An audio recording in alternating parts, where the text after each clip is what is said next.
Hello, Pre-Algebra. So I'm going to show a little bit of page 61, and I'll do the first one with you guys, okay?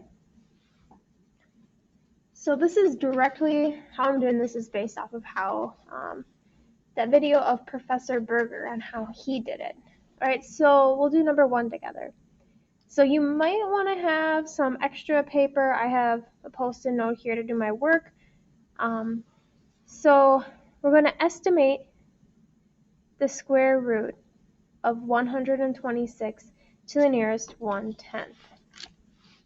Okay, so what I need to do is I need to think about the square root of 126, and I have to think about square roots that are close to the square root of 126.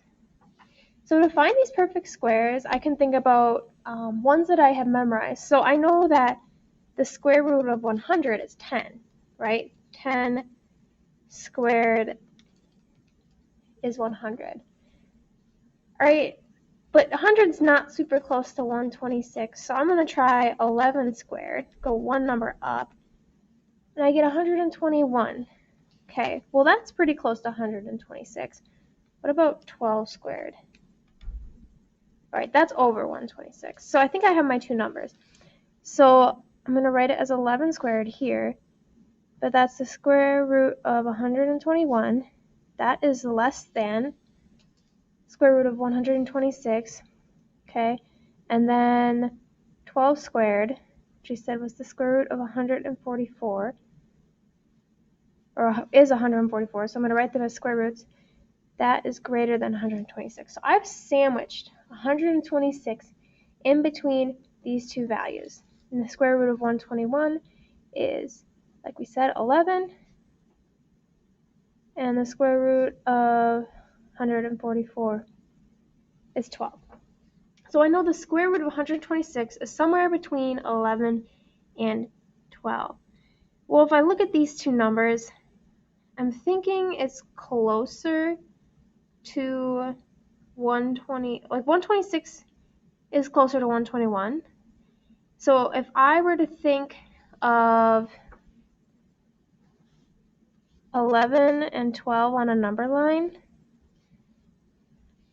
I'm guessing, like if this is the halfway point, so 11.5, I'm guessing that the square root of 126 is somewhere over here. It's closer to 11 because 126 is closer to 121 than it is to 144.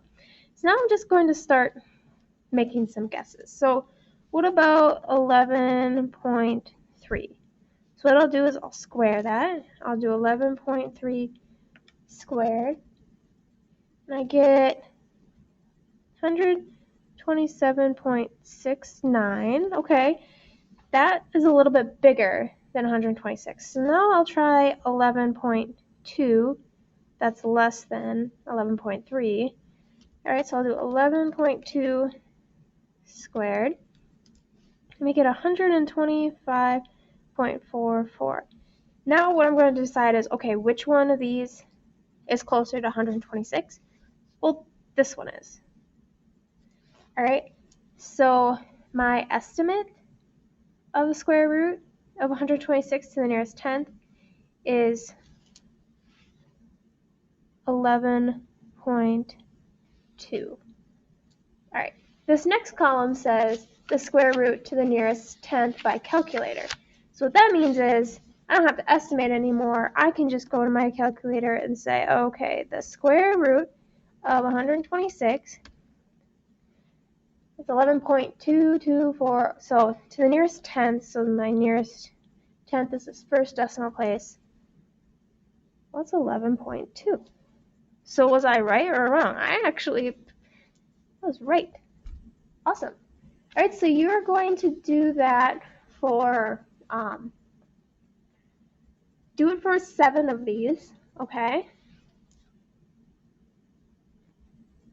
All right, so do 7 of these for class. If you have any questions, always feel free to email Mrs. Cornell or I. We would love to help you.